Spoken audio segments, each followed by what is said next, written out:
आज हम आजादी दिवस मना रहे हैं, लेकिन यह आजादी हमें उपहार में नहीं मिली है। इसके लिए एक लंबी यात्रा करनी पड़ी है, आजादी की यात्रा।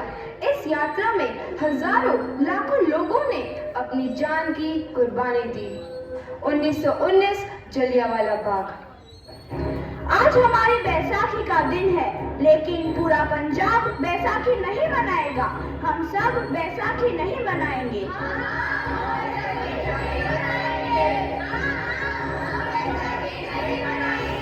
जब तक हम अंग्रेजों को भारत से बाहर नहीं निकाल देते, पूरा पंजाब बैसाखी नहीं मनाएगा। अच्छा, तो तुम सब हमारा विरोध करता है, भाग जाओ यहाँ से। इसका अंजाम बहुत ही बुरा होगा। हम नहीं जाएंगे, तुम लोग जाओगे। हमें नहीं, तुमको भारत से भागना होगा। Soldiers fire!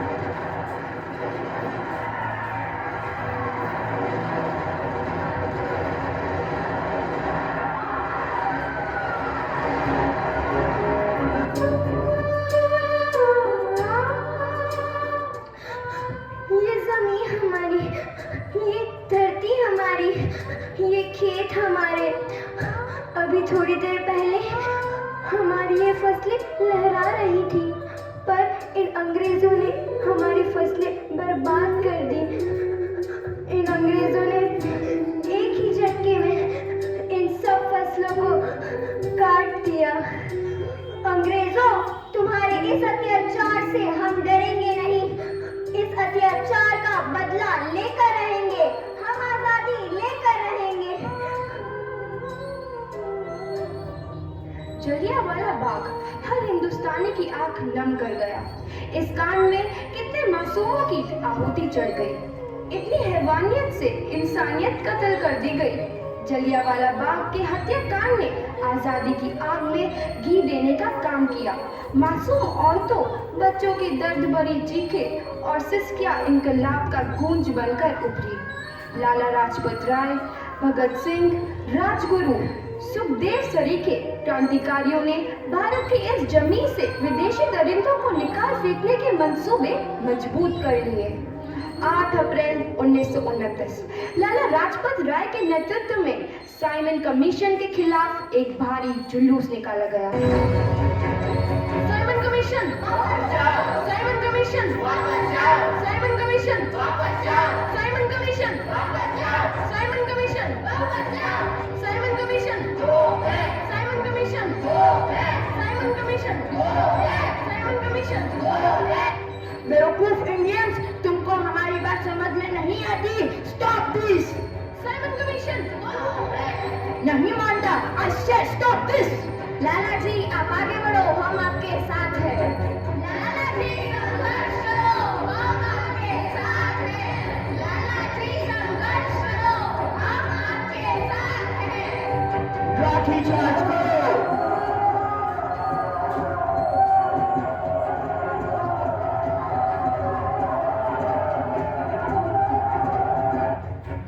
लाला जी को तो बहुत गहरी चोट लगी है, उनका सर फट गया है। मेरे शरीर में लगी एक एक लाठी अंग्रेजी सरकार के कफन में कील का काम करेगी। ये आजादी की लड़ाई रुकनी नहीं चाहिए। ये जिम्मेदारी मैं तुम सबको सौंप कर जा रहा हूँ। लाला लाजपत राय की दर्दनाक मौत के बाद भगत सिंह, सुखदेव, राजगुरु वतन के इन मतवालों के खून में ऐसा उबाल आया जिसका सामना करना अंग्रेजी सरकार के लिए मुश्किल हो गया। अंग्रेजों को करारा जवाब देने के लिए स्कॉट और सैंडर्स को मारने की रूपरेखा रची गई।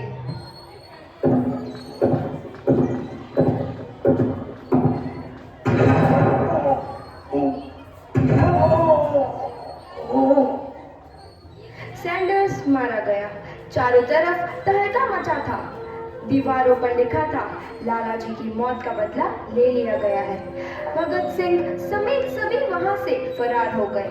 8 अप्रैल 1929 दिल्ली में ब्रिटिश सरकार की सेंट्रल लेजिस्लेटिव असेंबली की बैठक में 2 बम धमाके की आवाज सुनाई दी।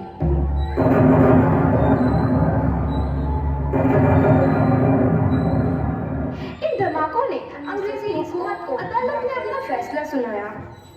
मुलजिम भगत सिंह, मुलजिम राजगुरु, मुलजिम सुखदेव को दफ़ा 121 और दफ़ा 302 के तहत ये अदालत तीनों को मुजरिम करार देती है और इस गुस्ताखी के लिए ये अदालत इन तीनों को सजाए मौत की सजा सुनाती है।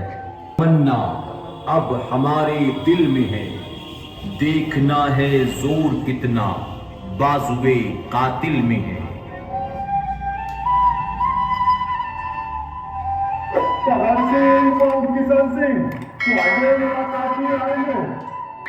मैं चंगा हूँ माँ, फिक्र करने की कोई गल नहीं। पुत्र, मेरा दिल तेरी तरह पत्थर दिल नहीं होगा। तेरी ये गला सुन के मेरा कलेजा फटे जा रहा है। माँ, मेरा दिल कोई पत्थर जैसा नहीं है, एक वतन परस्त का दिल है जो मेरे देश प्रेम के जज्बे को ताकत देता है। बेटा, मेरा लाल। माँ, आज मेरी तपस्या पूरी होने जा रही है। जे तू रोई तो मैंने तकलीफ होइया। सोच, तेरा पुत्र आज शादी करने वास्ते जा रहा है। फर्क केवल इतना है, वो घोड़ी पर नहीं फांसी पर चढ़ने वास्ते जा रहा है। आज तू क्रांतिकारी की माँ है, कल तू एक शहीद की माँ होगी। माँ, पुत्र भगत, तू इतनी छोटी उम्र में हम सबको छोड़ के चला जाएगा। तूने जिंदगी में देखा ही क्या है पुत्र? मैंने अपनी माँ देखी है जिसने मुझे एक ही बात बताई है कि बेटे, अपने देश के लिए एक बार मरना 100 बार जन्म लेने के बराबर होता है। अच्छा माँ, अब आशीर्वाद दे, आखिरी बार विदाई लेने का समय आ गया है। भगत, मेरे लाल।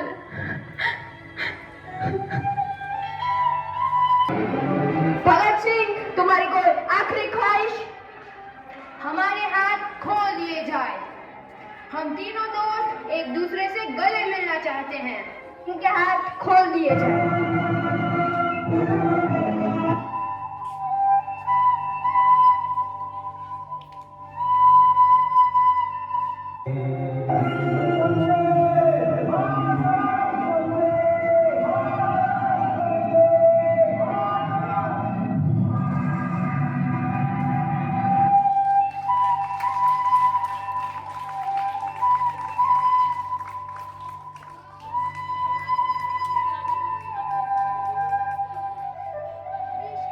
नौजवान के मन में आजादी की नई उमंग हिलोरे लेने लगी। अंग्रेजों भारत छोड़ो का नारा जोर पकड़ रहा था। सबने एक आजाद भारत का सपना देखना आरंभ कर दिया था। हर कोई अपने अपने ढंग से इस महायज्ञ में अपनी आहुति दे रहा था। सुभाष चंद्र बोस, रानी लक्ष्मीबाई, तात्या टोपे और मंगल पांडे जैसे शहीदों की कुर्बानी रंग लाई। 15 अगस्त 1947 को भारत आजाद हुआ।